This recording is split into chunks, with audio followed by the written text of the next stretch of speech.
Assalamualaikum warahmatullahi wabarakatuh. Melanjutkan ringkasan buku Buya Hamka berjudul Lembaga Hidup. Dan sekarang kita masuki pada bab yang pertama, yaitu tentang kewajiban. Ya. Bab ini adalah bab yang paling panjang di dalam buku ini yang dibahas oleh Buya Hamka, yaitu 129 halaman panjang bahasannya. Ya. Sedangkan bab-bab lain mungkin hanya dalam 10, 20, 30 halaman. Sedangkan bab 1 ini yang akan saya coba ringkas adalah 129 halaman. So, nanti mungkin akan ada banyak hal yang saya lewatkan, tetapi saya berusaha menyampaikan, meringkas apa-apa yang saya anggap penting untuk disampaikan atau diambil daripada bab 1 ini sebagai sebuah pelajaran bagi kita bersama. Ya. Nah, isinya secara umum adalah membahas tentang hak dan kewajiban manusia sebagai individu dan juga sebagai bagian dari masyarakat. Tajuk daripada bab yang pertama ini adalah tentang kewajiban. Buya Hamka membuka pembahasan bab ini dengan memberikan definisi atas kewajiban. Menurutnya, bisa didefinisikan berdasarkan beberapa sudut pandang ilmu. Yang pertama, beliau memberikan definisi dari ahli ilmu yang mengatakan bahwasanya wajib itu adalah yang ada dan berdiri dengan sendirinya, yang qadim dan yang kekal, yang tidak pernah disentuh oleh sifat tidak ada tanda kutip, yang tidak tersusun dan tidak dapat dibagi lagi, yaitu wajibul wujud. Nah, jadi menurut ahli ilmu yang dimaksud dengan kewajiban ya adalah Tuhan. Ya. Sedangkan dijelaskan lagi menurut para ahli fikih yang dimaksud dengan kewajiban adalah kalau ia dikerjakan berpahala, sedangkan ditinggalkan ia berakibat dosa. Sedangkan dari ahli undang-undang kesopanan yang dikatakan kewajiban adalah sebuah ketetapan yang dianggap baik oleh pendirian manusia atau sanubari manusia atau hati nurani manusia. Ya. Nah, jadi ini adalah beberapa definisi yang dijabarkan dalam buku ini sebagai pembukaan tentang bab pertama, yaitu kewajiban. Kewajiban itu sendiri terbagi kepada 4 bagian berdasarkan penjelasan Buya Hamka. Yang pertama adalah kewajiban kepada diri sendiri atau disebut dengan kesopanan diri. Yang kedua adalah kewajiban kepada orang lain atau yang disebut dengan kesopanan masyarakat. Yang ketiga adalah kewajiban kepada Allah atau yang disebut dengan kesopanan agama. Dan yang keempat adalah kewajiban kepada makhluk bernyawa lainnya atau kesopanan belas kasihan. Semua manusia mempunyai kewajibannya masing-masing. Tidak ada yang lebih berat kewajibannya daripada orang lain, karena semua kewajiban itu sudah sepadan dengan pekerjaannya. Yang terpuji adalah bukan yang besar atau kecilnya kewajiban itu, tetapi kesanggupan melaksanakan kewajiban itulah yang terpuji. Hal ini karena tidaklah mudah menangkis dorongan nafsu daripada perasaan hati yang suci. Mereka yang membayar kewajibannya atas perintah hati dan tidak terhenti akan maki cela merupakan yang paling tinggi dan mulia. Manakala mereka yang tidak kuat menangkis dorongan nafsu, itu akan jatuh derajatnya di depan masyarakat dan terbengkalailah kewajibannya. Seperti dijelaskan di awal tadi, bahwasanya setiap manusia itu memiliki 2 sisi kehidupan, yaitu kehidupan pribadinya dan yang kedua adalah kehidupan sosial yang berhubungan dengan masyarakat. Setiap diri di dalam masyarakat itu ibarat tubuh badan manusia yang mempunyai kewajibannya tersendiri. Tangan memiliki kewajiban, kaki memiliki kewajiban, mata, hidung, dan seterusnya. Ya, agar sempurnalah kehidupan tubuh itu. Sehingga dijelaskan di sini, ketika seorang individu dalam masyarakat itu tidak melaksanakan kewajibannya, maka yang terjadi adalah sakit di dalam masyarakat itu sebelum akhirnya jika ia dibiarkan, ia akan lumpuh atau mungkin akan mati. Apa yang dimaksud dengan masyarakat yang lumpuh atau masyarakat yang mati itu? Masyarakat yang lumpuh adalah ketika hukum tidak lagi bisa membedakan mana benar, mana salah. Yang bisa dibedakan hukum adalah mana yang memiliki kekuatan dan mana yang tidak memiliki kekuatan. Sedangkan benar salah ditentukan oleh kekuatan mereka masing-masing. Yang disebut dengan masyarakat yang mati adalah ketika norma-norma sudah tidak lagi diindahkan oleh masyarakat. Nah, ini semua berawal daripada rusaknya satu manusia yang tidak mengindahkan norma-norma atau hukum-hukum yang berlaku di dalam masyarakat tersebut. Dia tidak melaksanakan kewajiban-kewajibannya yang terkait dengan kehidupan pribadi dan kehidupan masyarakatnya. Sehingga di sini Buya Hamka ingin memberikan penjelasan bahwasanya seorang individu itu memiliki peran yang sangat signifikan di dalam masyarakat. Karena itulah Islam memandang bahwasanya pembunuhan terhadap satu individu itu sama saja dengan pembunuhan seluruh manusia di alam dunia ini. Nah, terkait dengan hak-hak manusia, di sini Buya Hamka memberikan penjelasan, ada hak yang diberi oleh masyarakat, diakui oleh undang-undang dan dihormati oleh hukum, di antaranya kemerdekaan diri, hak kepemilikan, hak mempertahankan diri, hak mencari rezeki, dan lain-lain. Kita dituntut mengemukakan tiap-tiap diri dan menjadikan akhlak sebagai undang-undang untuk kepentingan dan kebaikan masyarakat. Maksudnya mengemukakan tiap-tiap diri adalah berperan aktif, bersama-sama. Tidak kemudian dia menjadi selfish, ya, tetapi peran dari setiap individu itu sangat signifikan dalam menciptakan masyarakat yang baik. Yang faedahnya adalah untuk bersama-sama.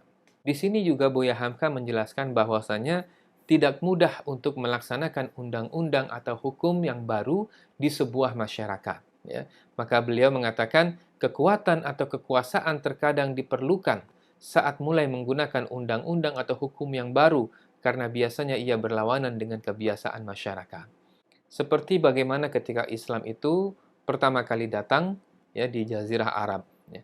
Maka orang-orang Quraisy ketika itu menolak dengan keras, bukan karena yang mengungkapkannya adalah Muhammad Rasulullah SAW, akan tetapi karena yang dibawanya itu bertentangan dengan tradisi-tradisi atau kebiasaan nenek moyang mereka.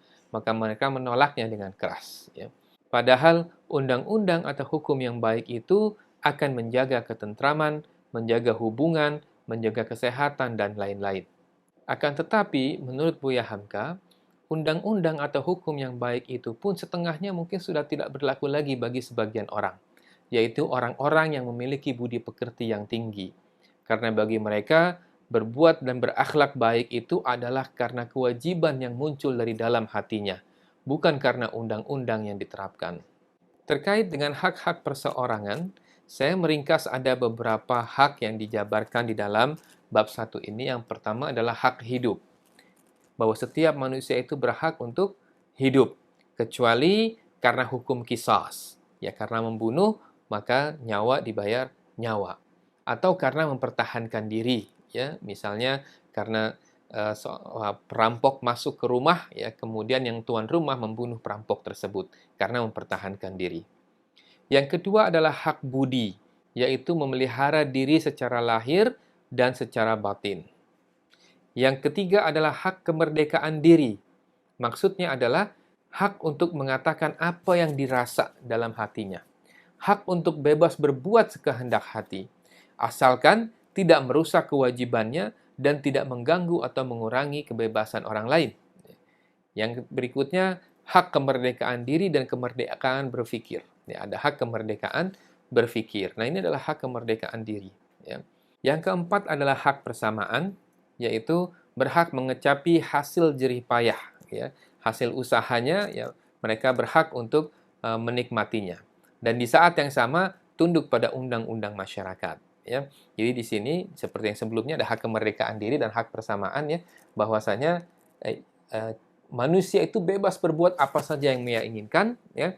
Akan tetapi kebebasan itu pun dibatasi oleh hak dan kewajibannya, ya. Yaitu kewajiban dia untuk menjaga ketentraman umum, kewajiban dia untuk menjamin bahwasanya apa yang ia lakukan tidak akan mengganggu orang lain. Yang berikutnya ada hak berpolitik, ya, yaitu hak untuk terpilih untuk turut serta menyusun undang-undang dan turut serta menyusun pemerintahan. Kemudian hak mencari rezeki, yaitu memakan hasil pekerjaannya, dan seorang Islam wajib mengeluarkan zakat bila menepati syarat untuk diberikan kepada yang berhak.